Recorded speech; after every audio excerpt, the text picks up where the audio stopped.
시청자 여러분 안녕하십니까. 시사반장의 정신동입니다. 올해로 광복주리 78주년을 맞았습니다. 하지만 여전히 광복의 기쁨을 누리지 못한 분들도 계시는데요. 그중에는 강제징용된 것도 모자라 야스쿠니 신사에 무단으로 합사된 우리나라 사람들과 그 유가족 분들도 있다고 합니다. 오늘 시사반장에서는 동해시에 거주하시는 야스쿠니 신사 무단 합사 피해자 유가족분의 사연으로 아픈 역사와 생생한 증언을 들어보겠습니다.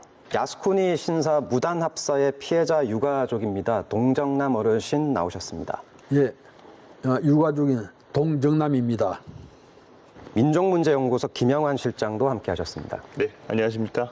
민족문제연구소 김영환입니다. 네, 스튜디오까지 직접 나와주셔서 감사합니다, 어르신. 지금 연세가 어떻게 되시고 또 어르신께서 몇 살일 때 아버님께서 돌아가셨는지요? 44년생 80세고 제가 유복답니다. 아니 태어나기 전에 어머니 뱃속에 있을 때 아버지가 징용으로 가신 겁니다.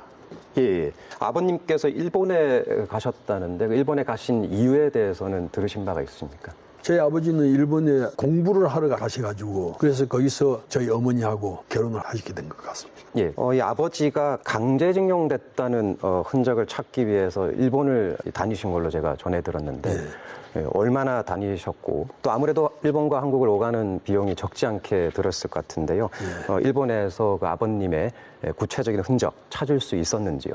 적은 사업을 하고 있었습니다. 수산업을 하고 있었는데 좀 여유가 되니까 아버지를 찾기 위해서 수없이 다녔습니다.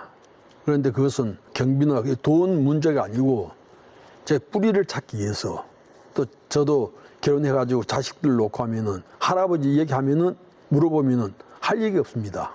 자식들에게 떳떳하게 우리 너희 할아버지 너희 조상들은 이런 사람이다 이런 분들이다 그걸 가르쳐주기 위해서 찾으려고 무척 힘을 들었습니다. 그런데 1년에 한두 번씩 한 30년간 계속 다녔습니다. 예. 어머니가 이제 혼자서 저 누나들 또 두 분이 있습니다. 그분들하고 데리고 도저히 안 되니까 전남 고흥에 어머니 친정이 있으니까 그걸 맡겨놓고 다시 일본에 들어가서 아버지 오실 때까지 기다려야 되겠다. 그렇게 하고 그래서 저야 외갓집이 부유하게 사셨기 때문에 고생 안 하고 성장해서 그때까지만 해도 애할아버지, 애할머니를 아버지, 어머니로 생각하고 성장을 했습니다. 부모에 대해서 느끼지 못했는데 제가 자라고 또 이제 결혼하다 보니까 아버지가 그렇게 그립고 꼭 찾아야 되겠다. 또 자식들한테 아버지 그 자식의 도리로서 난 이렇게 했다. 그걸 본보기로 가르쳐주기 위해서 다녔습니다.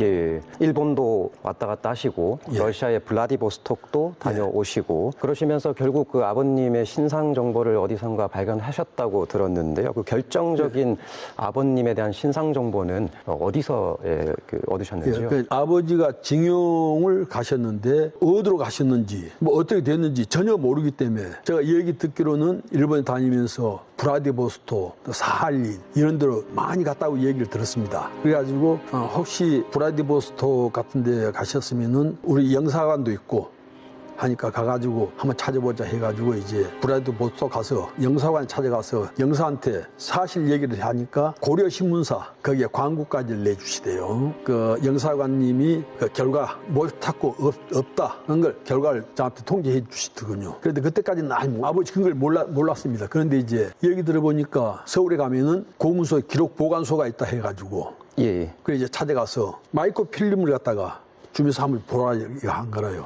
그래서 수동으로 한 2, 3일 동안 찾다가 안 돼가지고 이거 말고 더 찾을 데 없습니까? 물어보니까 어디 가면은 태평양 전쟁 위원회가 있으니까 그게 한번 가보세요. 그래가지고 이제 갔어요. 가서 얘기를 하니까 그러면 저 명부가 있으니까 저기 일본에서 사망자들 명부가 있으니까 한번 봐보세요 해가지고 이제 가서 보니까 제가 일본어를 공부를 안 했으면은 찾을 수가 없죠. 그런데 창신 개명을 해서 제 아버지 이름이 없는 거예요. 그런데 창신 보니까 외가 주소가 나와 있는 거예요. 그래가지고 그 주소 가지고 이제 제 아버지란 게 확실히 알게 된 거죠. 예. 그래가지고 이제 거기서 서류를 해가지고 태평양 전쟁위원회 그 이제 서류를 뭐뭐 내라 해서 내니까 거기서 저기 일본 후생성에 그걸 보내가지고 그래가지고 아버지 그 공탁금 사망했다고 이제 공탁금 얼마를 걸었다는 그 통지서 딱 나오대요.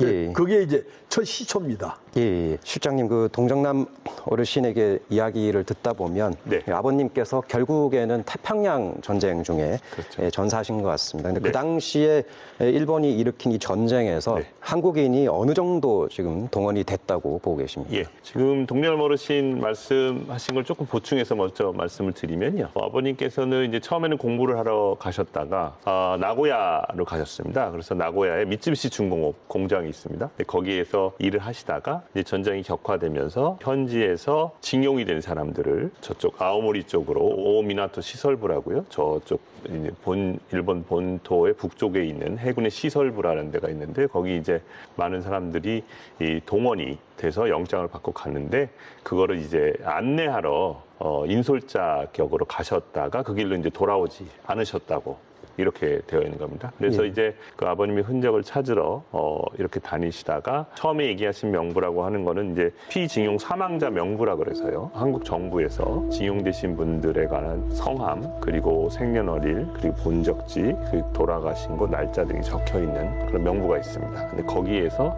처음으로 이제 국가기록원 당시에는 정부 기록보존소인데요. 한국 정부에서 만든 명부를 통해서 확인을 하신 거고 그래서 그것을 단서로 해서 지금 태평양전쟁위원회라고 하셨는데 그거는 정부위원회는 아니고요.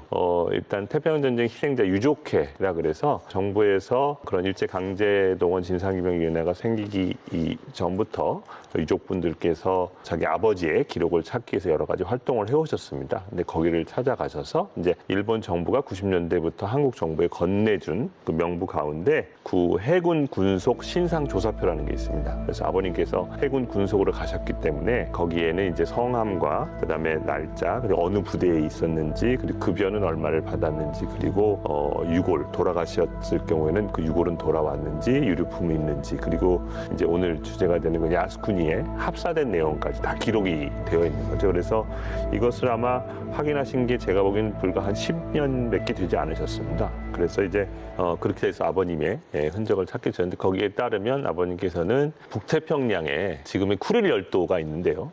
거기에서 이제 지금의 일본의 러시아의 영토죠. 거기 북방 영토라고 하는데 슌스토라는 섬이 있는데요. 아마 그 아오모리에서 그쪽으로 일본군이 진출했을 때 같이 그 배를 타고 가셨다가 하쿠요마루라는 배가 있습니다. 그래서 전쟁 말기에 이제 격화되니까 쿠릴에서 돌아오는 도중에 미군 잠수함에 공격을 받아서 그 배에 타고 있던 사람들이 한 1,500명가량이 그냥 거기서 폭침이 돼서 몰사했거든요. 그래서 그러니까 북태평양 바다에서 돌아가신 것을 이제 처음으로 확인을 한 거죠. 지금으로 치면은 저기 오츠크해 북쪽이 되는데요. 지금 진행자께서 질문하신 내용에 관해서 말씀을 드리면 1930년대 후반부터 일본이 아시아태평양 전쟁을 하면서 만주사변 일으키고 중일전쟁 이후에 이제 노동력이 부족해지고 그러면서 군인 군속으로 끌고 간 사람들 그리고 또 노무자로 끌려간 사람 그래서 여러 가지 군사시설 도로, 철도, 댐, 항만공사 이런 데서 동원되신 분들 그리고 또 하는 분 잘 아시겠지만 일본군 위안부 성노예제로 끌려가신 분들 이런 분들 다 포함해서 강제동원 피해자라고 하는데요. 이게 사실 정확한 숫자를 어떻게는 말씀드릴 수가 없는데 학자마다 다른데요. 군인 군속으로 끌려가신 분들만 해도 적어도 약 24만 명에서 한 37만 명 정도 노무자로 끌려가신 분들 같은 경우 약 한 80만 명 정도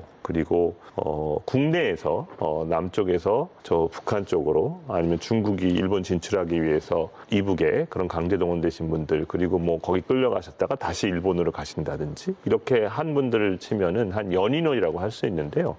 650만에서 전체를 보면 한 780만 명 이렇게까지도 통계가 나와 있습니다.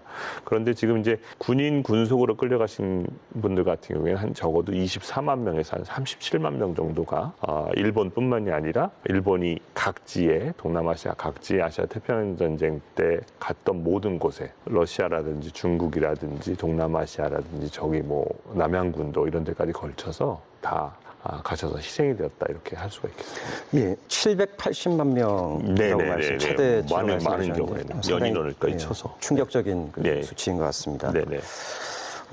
이 동정남 어르신의 그 아버님께서 어쨌든 야스쿠니 신사에 무단으로 지금 합사됐다라고 네. 말씀해 주셨는데요. 네. 이 야스쿠니 신사에 합사되었다라는 것이 정확히 이게 무엇을 의미하는 건지 아마 궁금해하시는 시청자분들이 계실 것 같습니다. 네. 무슨 말인지 설명 좀 예, 부탁드리겠습니다. 이거 좀처럼 한국 사회에서는 좀 이해하기가 어려운 그런 개념인데요.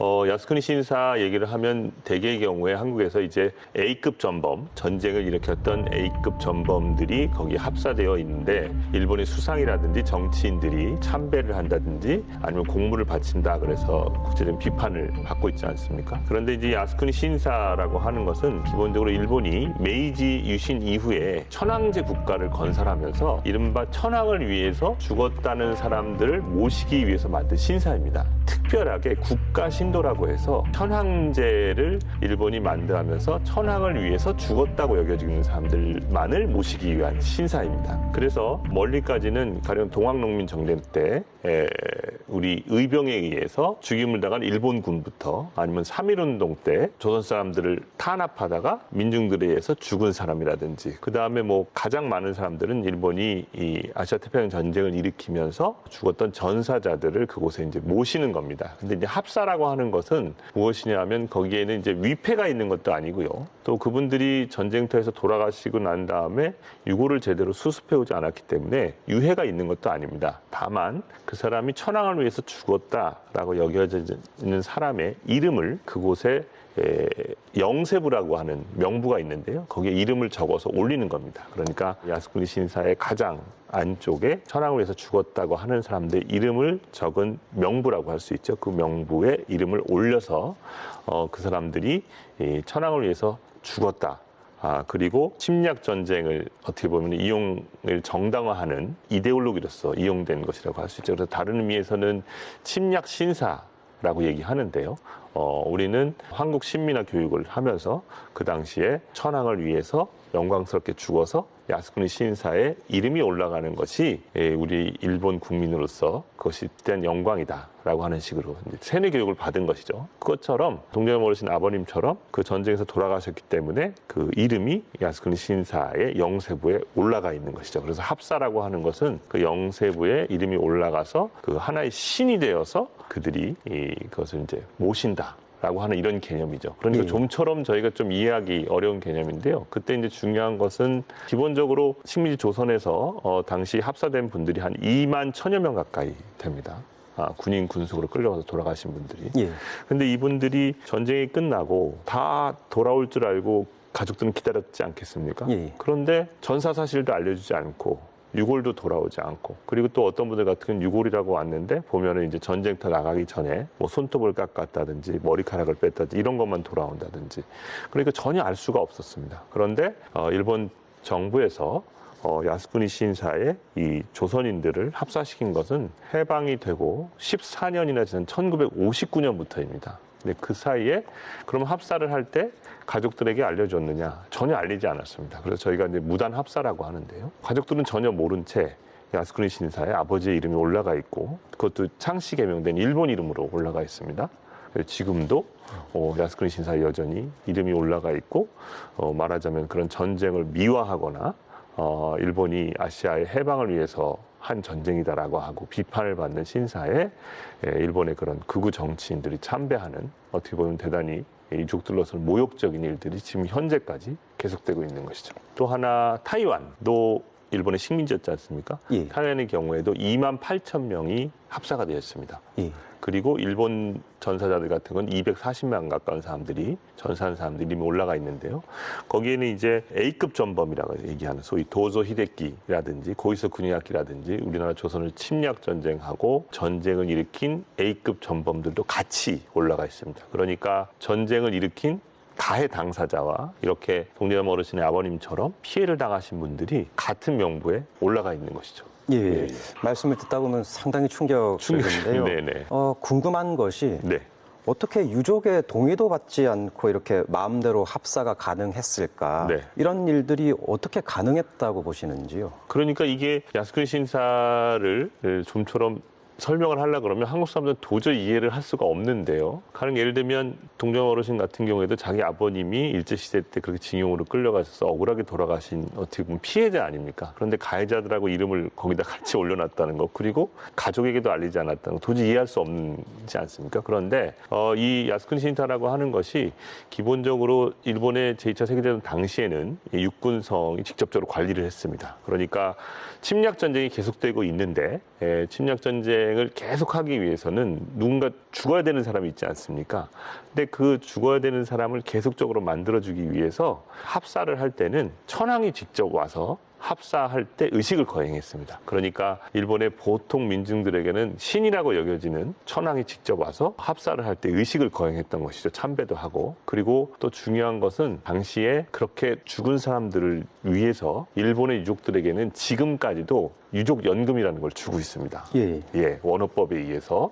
그런데 한국 사람들 같은 경우에는 당시에는 일본 사람이니까 합사를 한다고 했으면서 지금은 한국 사람이니까 주지 않는다. 한 푼의 돈도 연금은커녕 주지 않고 있습니다. 그렇게 차별을 하고 있는 것이죠. 그런데 이 야스쿠니 신사는 그렇게 어떻게 보면 침략 전쟁을 정당화하기 위한 도구로서 그 당시에도 이용이 되었고, 전쟁 후에는 이 천황제 이데올로기를 계속 뒷받침하기 위해서 일본 정부로부터 이것이 독립되기는 했지만, 종교법인이 되었지만 일본 정부가 후생성에서 명부를 보내줘서 합사를 할 수 있었거든요. 근데 그건 뭐냐 하면은 이 전후에 일본 정부가 국민을 통합한다라는 명목으로 야스쿠니 신사를 이용을 했고요. 또 그런 의미에서 전후에 모든 일본 사람들이 전쟁의 폐허 속에서 살기 어렵지 않았습니까?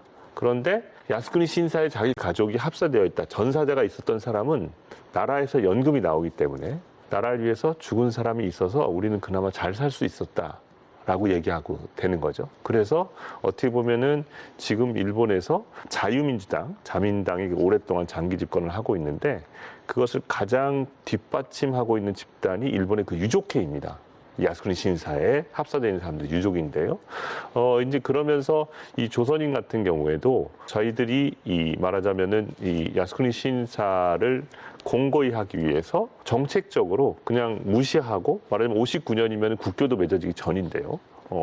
합사를 시켜버린 것이죠, 그냥. 예. 동정남 어르신께서는 이 야스쿠니 신사에 합사된 아버님의 이름을 빼달라고 소송을 제기했다고 하는데 이게 사실입니까? 뭐 살아 계셔도 고국에 왔을 거고, 또 돌아가셨어도 고국에 찾아와야 될 거 아닙니까?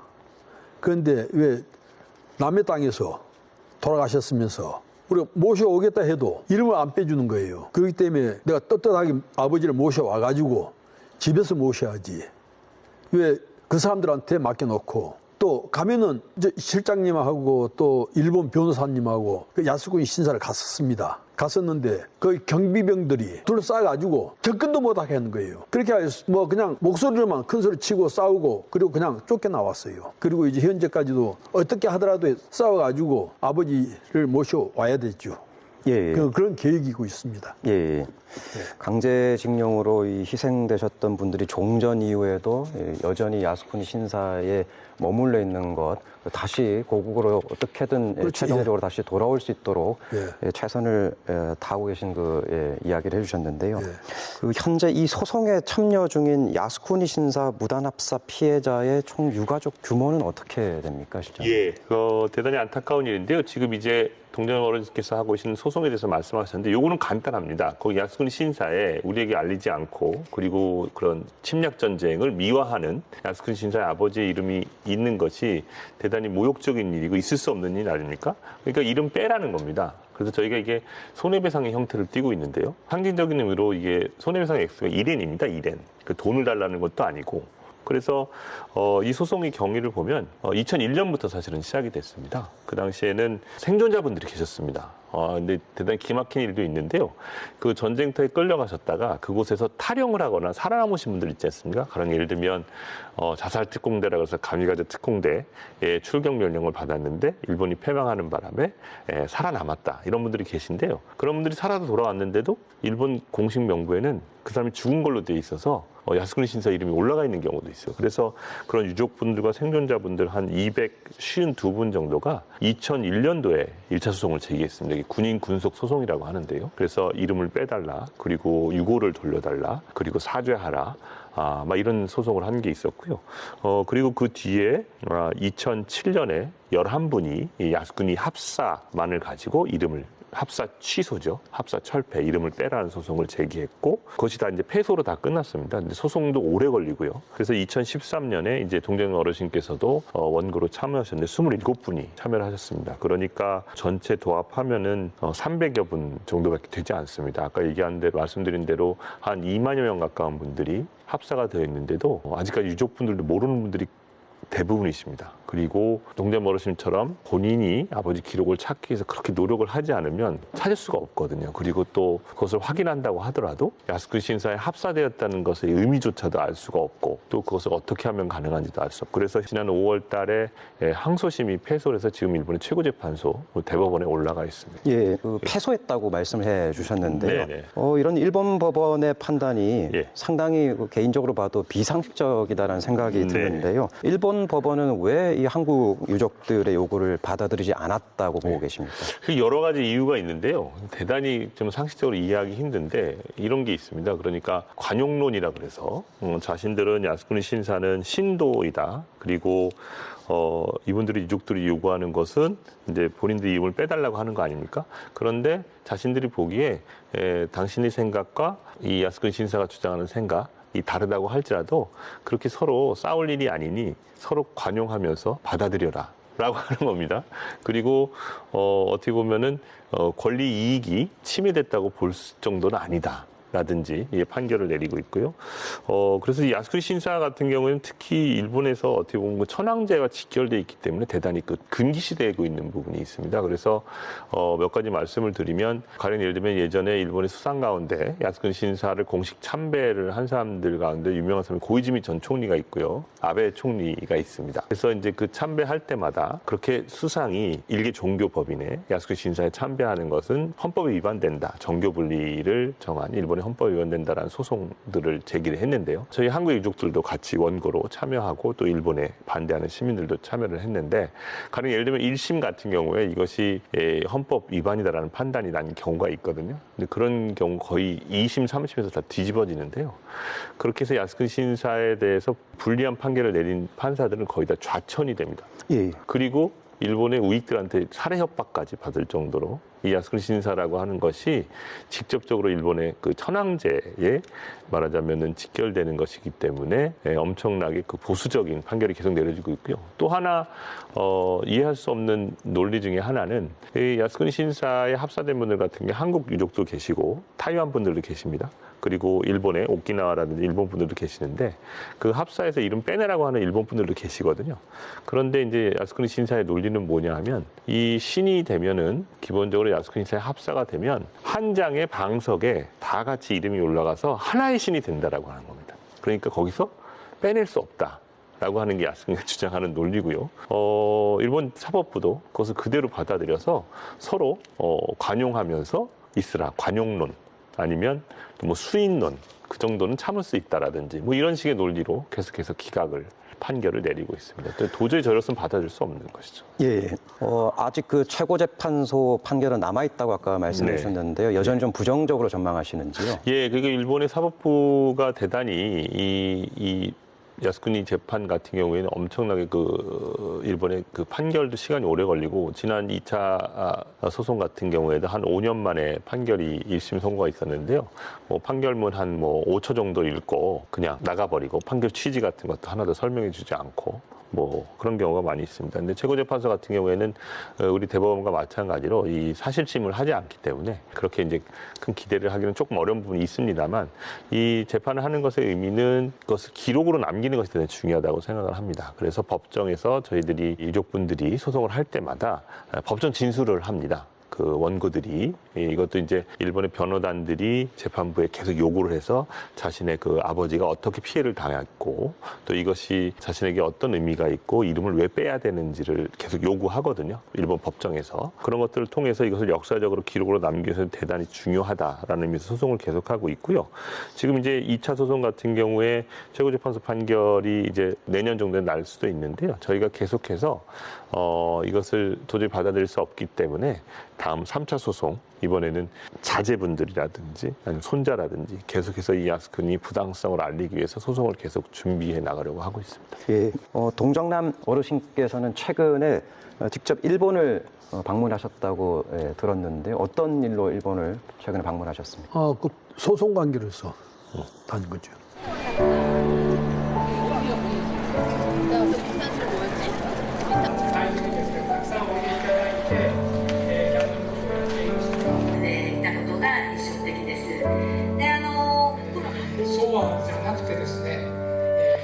제 아버지가 일본이 일으킨 전쟁에 의해서 전쟁터에서 목숨을 잃었어. 그러나 일본은 아버지의 사망 소식을 전하지 않았기 때문에 저희가 이 소송 이외에도 2006년부터 저희 한국 그리고 타이완 그리고 오키나와 그리고 일본 본토 이렇게 이 야스쿠니 무단합사 철폐 그리고 야스쿠니가 침략 신사로서 없어져야 한다라고 요구하는 그 분들이 모여서 매년 8월 달에 8월 15일 전후에서 일본 도쿄에서 야스쿠니 반대 촛불 행동이라는 걸 합니다. 그런데 거기에도 우익들이 와서 엄청나게 공격을 합니다. 그래서 거기에 대항해서 저희들은 이제 평화와 인권 그리고 합사 철폐를 요구하는 행동을 매년 8월 달 전후에서 하고 있습니다. 예, 굉장히 다양한 곳에서 함께 해주시고 계신 것 같습니다. 또 네. 일본 뜻이 있는 일본인들도 함께 해주시고 계신 것 같고요. 네네. 야스쿠니 신사 합사를 철폐할 때까지 계속 이 촛불행동, 투쟁을 이어나가실 생각이신지요? 예. 제가 살아있는 날까지는 하겠습니다. 할 계획입니다. 예. 자식들한테도 그렇게 얘기했습니다.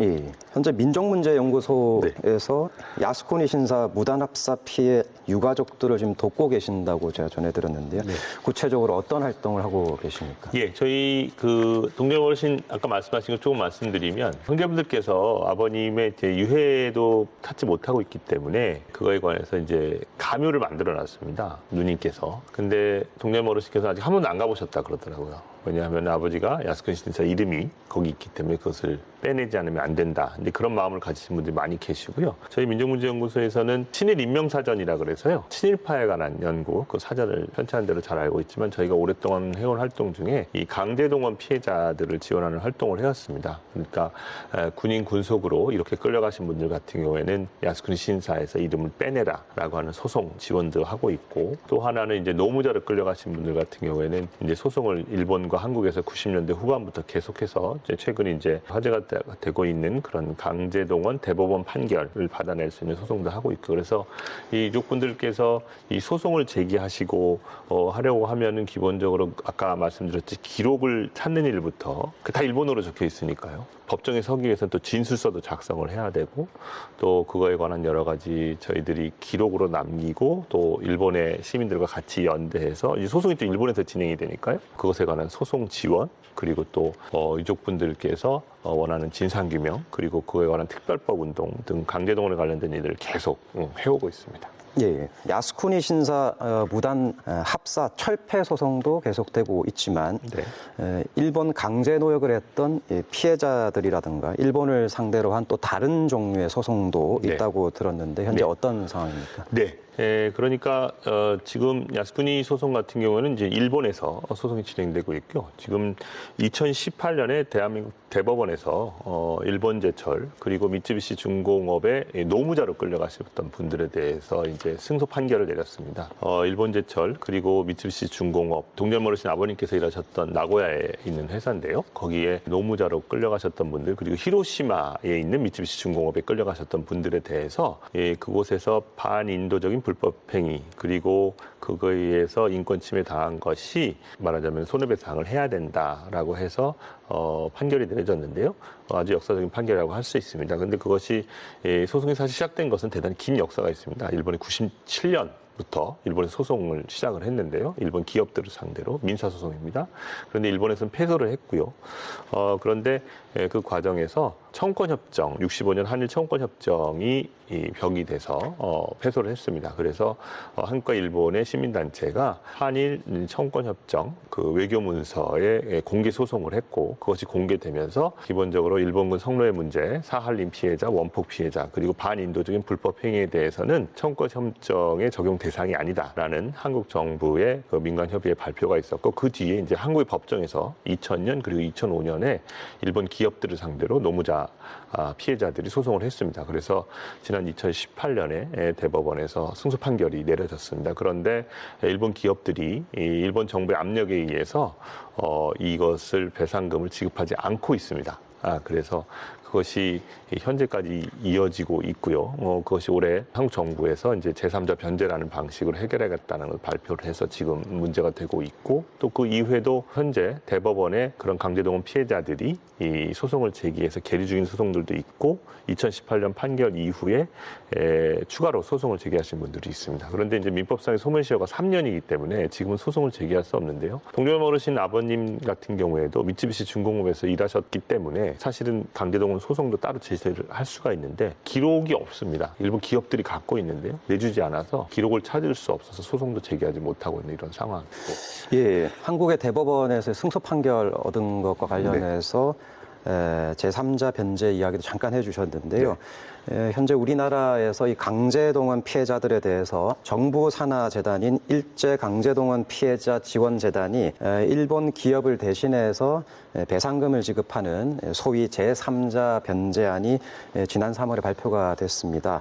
이 제3자 변제안에 대해서는 어떤 생각을 가지고 계십니까? 예, 그러니까 참 대단히 안타까운 일인데요. 2018년 대법원 판결이라고 하는 것은 일본의 한반도에 대한 식민 지배가 불법이다라고 하는 것을 명확하게 선언을 했습니다. 그리고 두 번째는 이런 식민 지배와 침략 전쟁의 수행과 직결되는 그런 반인도적인 불법 행위라고 하는 것은 1965년 한일 청구권 협정의 적용 대상이 아니다라는 대단히 획기적인 판결을 내렸는데요. 그것에 대해서 당연히 90년대 후반부터 소송을 해왔을 상대자 일본제철, 미쓰비시중공업을 일본에서 내놓으라 하는 그런 글로벌 기업인데요. 전혀 이 판결의 이행에 응하지 않고 있습니다. 일본 정부는 이것이 국제법을 위반한 것이다라는 것을 한마디만을 하고요. 일본 기업들한테 압력을 가해서 전혀 배상에 응하지, 전혀 대화에도 응하지 않고 있습니다. 그래서 어쩔 수 없이 일본제철과 미쓰비시가 가진 채권을 저희들이 압류를 해서 이것을 현금화하는 절차에 들어갔는데요. 또 이렇게 하면 한일 관계가 파탄이 난다라고 하는 식으로 협박을 하면서 사실은 이 판결을 가로막고 계속 지연시키고 있었습니다. 그런데 이제 윤석열 정부가 들어서서 한일 관계를 회복해야 된다라는 명목으로 이것을 일본의 책임을 완벽하게 면제해주는 방식으로 한국에서 일제강제동원 피해자 지원재단이 기부금을 모아서 이분들에게 판결금에 대신하는 돈을 드리겠다 이렇게 하고 있습니다. 그런데 이제 피해자들 같은 경우에는 많은 분들이 이 재판 과정에 돌아가셨습니다. 왜냐하면 2018년 대법원 판결이 나오기까지 지난 박근혜 정권 때 사법농단이 있어서 이 판결이 사실은 5년 동안 지연이 됐습니다. 그래서 지금 이제 현재 남아 계신 분들은 2018년 판결의 경우에는 생존자 3분, 나머지는 다 이제 피해 당사자의 유족분들이 대리를 하시는데요. 그래서 이분들은 간단하게 얘기해서 자신을 고생시키고 일한 일본제철 미쓰비시 중공업으로부터 사죄받고 배상을 받겠다라고 하는 것입니다. 그런데 그거에 대해서 제3자 변제안을 발표해서 이것이 사실은 이 역사적인 판결을 무력화시키는 것이고 어떤 의미에서는 한국 최고법원의 사법부의 판결을 행정부가 무효화시킨다는 의미에서도 어떻게 보면 한국의 사법주권을 포기한 것이 아닌가. 그리고 어떤 의미에서는 헌법 위반에 이어지지 않느냐라는 비판도 많이 있습니다. 그래서 대단히 유감스럽게 생각을 하고 어떻게 보면 그 피해자분들 같은 경우에도 당사자분들이 뭐 양금덕 할머니 미쯔비시 근로정신대 10대 나이에 끌려가신 분들은 95세, 그리고 일본제철에 끌려가신 이춘식 할아버지 같은 경우에는 103세 정도 되셨습니다. 근데 이분들이 지금 일본 기업으로부터 판결이 난 지 5년이 다 돼가도록 아무런 대답도 듣지 못하고 있거든요. 그럼에도 이 정부의 제3자 변제안은 받아들일 수 없다. 잘못한 사람들이 사죄하고 배상해야 한다라는 것을 계속 요구하고 계시고요. 나머지 유족분들 같은 경우에는 그분들도 2세가 되셔서 되게 연로하시고 또 강제동원 피해를 당하신 아버님에 의해서 고통받은 역사도 있기 때문에 그것에 관해서 정부의 제3자 변제안을 수용하신 분들도 계십니다. 그렇지만 일본 기업으로부터 사죄는 받고 싶다라고 하는 분들도 계시고요. 그래서 시민들이 어떻게 이 한국 최고법원의 판결을 이런 식으로 무시할 수 있느냐? 그럴 수 없다. 그래서 역사정의 시민모금이라 그래서 시민들이 이 판결 제3자 변제를 거부하고 있는 두 분의 생존자 이춘식 할아버지, 양금덕 할머니 그리고 두 분의 피해자 유족에 관해서 성금을 많이 모아서 그분들과 같이 연대하기 위한 운동을 벌이고 있습니다. 예, 최근에 이 제3자 변제안을 수용하지 않는 유가족의 배상금을 법원에다가 공탁하기로 했다라는 보도가 있었습니다. 이 문제에 대해서는 어떻게 생각하세요? 이건 참 좀 한국 정부가 해서는 안 될 일이라고 저는 생각을 하는데요. 왜냐하면은 이분들이 실제로 지금 평생을 걸어서 어떻게 보면은 자신들이 10대의 나이에 일본에 끌려가서 그곳에서 죽을 고비를 넘기고, 근데 이분들이 일하셨던 공장은 다 군수 공장이었습니다. 일본제철 같은 경우에도 공수 피해를 많이 당했고요. 더군다나 양금덕 할머니 끌려가신 미쯔비시 근로정신대 피해자들 같은 경우에는 10대의 초등학생 5학년, 6학년 나이에 일본의 군수공장에 끌려가서 그곳에서 공수 피해도 당하고 많은 사람들이 지진도 일어나서 자기 친구들이 죽는 것도 보고 언제 어떻게 될지도 모르는 상황에서 구사일생으로 살아서 돌아오신 분들이거든요. 제가 일한 대가를 받지 못했다. 그래서 월급 달라. 그게 뭐라냐면 자신의 어떤 그런 빼앗긴 청춘, 인권에 대한 존엄을 찾기 위한 여정이었다고 생각을 하는데요. 이것이 이제 비로소 2018년에 빛을 보았는데 그냥 한국 정부가 주는 돈 받으십시오. 일본이 사죄 배상 안 하니까 받으십시오라고 하는 거 도저히 안 한다라고 명확하게 밝히고 내용 증명까지 보냈습니다. 그런데 한국 정부가 이것을 다시 공탁. 근데 그 유족분들께서 뭐라고 하시냐면 이제 돈 맡겨놨으니까 그냥 찾아가라 이렇게 하는 거거든요. 어떻게 하면 이분들이 갖고 있는 그런 권리를 소멸시킬까 이런 거거든요. 근데 이것은 왜 이렇게 하고 있는가에 대해서 저는 대단히 의문을 가질 수밖에 없는데요. 한국과 미국과 일본이 군사협력, 사이가 좋아져야 된다. 군사협력을 통해서 한미일 관계를 돈독히 해야 된다라고 하는 명분입니다, 사실은. 근데 이분들이 사실은 전쟁의 피해자이지 않습니까? 이분들이 평생 동안 싸워하신 그런 인권 문제를 이렇게 돈 문제로 바꿔서 그냥 마무리하겠다라고 하는 것은 피해자들이 도저히 받아들일 수 없는 것이라고 생각을 합니다. 그러니까 제가 생각하기에는 이분들이 원하시는 대로 실제로 일본의 기업들이 사죄하고 또 이분들이 배상할 수 있도록 한국 정부는 지금이라도 일본 정부에게 외교적 노력을 해야 할 것이고 그것이 이분들의 인권을 지키는 일이고 앞으로의 평화를 지키는 일이다. 저는 이렇게 생각을 합니다. 예. 배상금도 배상금이지만 사실 사죄하는 모습을 일본 기업이 사죄하는 모습을 아마 보고 싶어하는 이 유가족분들의 마음과는 배치되는 예, 상당히 그 법원에 공탁하는 것은 받아들이기 어렵다고 얘기를 해주셨습니다. 어르신께서는 또 이 법원에 공탁하는 문제에 대해서 어떻게 생각하고 계십니까? 이제 그분들이 물론 돌아가신 분도 있고 또 현재 살아계신 분들도 계시겠지만은 그분들이 어디 돈이 없어서 그래 하겠습니까? 일본 사람들한테 그렇게 현재도 무시를 당하고 있습니다. 그런데 그 사람들이 그렇게 만들어 놨기 때문에 자기네들 풀어야 될 거 아닙니까? 왜 우리 한국 국민들이 그걸 갖다 풀어야 됩니까? 한국 국민들이 그렇게 해서는 또 안 되죠. 일본이 없다면은 우리 한국에서 그 해드리는 게 마땅하지만은 그 할 의무가 없습니다. 예. 오늘 말씀하신 이야기들을 쭉 듣다 보면 아마 또 앞으로 하실 일들이 적지 않은 것으로 보입니다. 앞으로의 계획에 대해서 마지막 한 말씀 부탁드리겠습니다. 이것은 사실은 단순히 한국과 일본의 그런 역사 갈등 문제는 아니라고 생각을 합니다. 왜냐하면 아까도 말씀드렸지만 이것은 보편적인 인권의 문제이고요.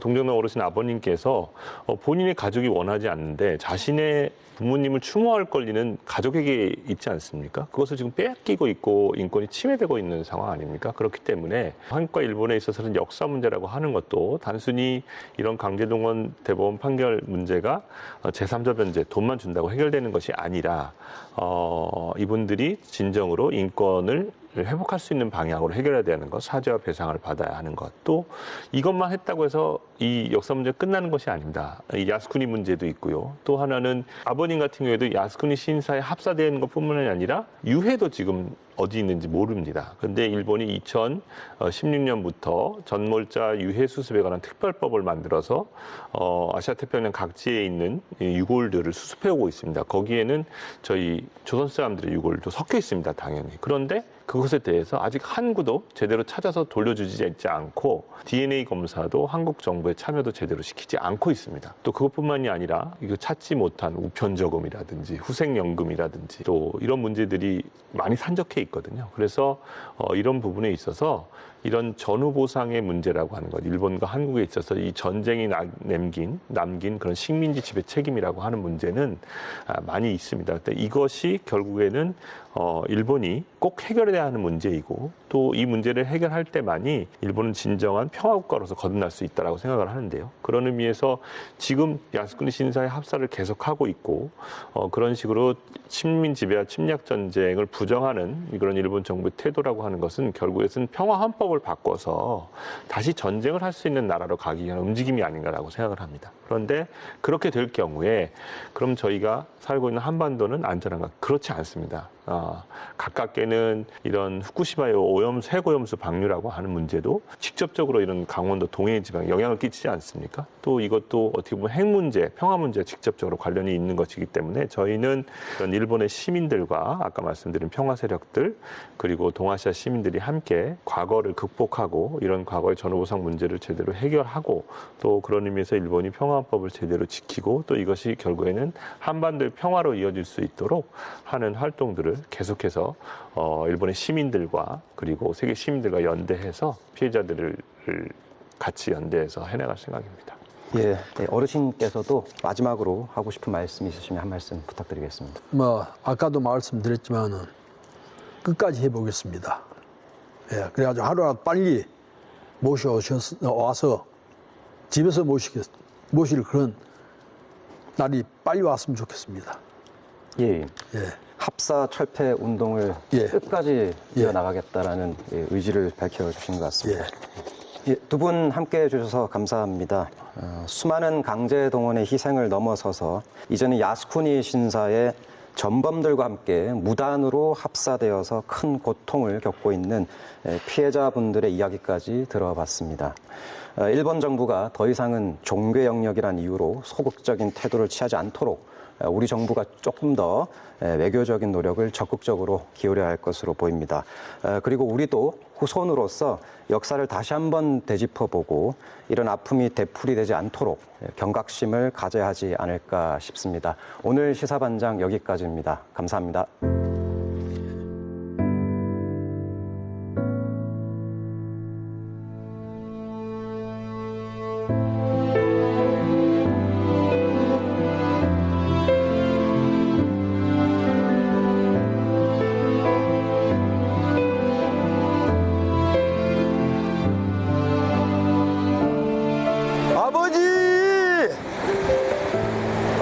아버지! 내 아버지 이름을 야스쿠니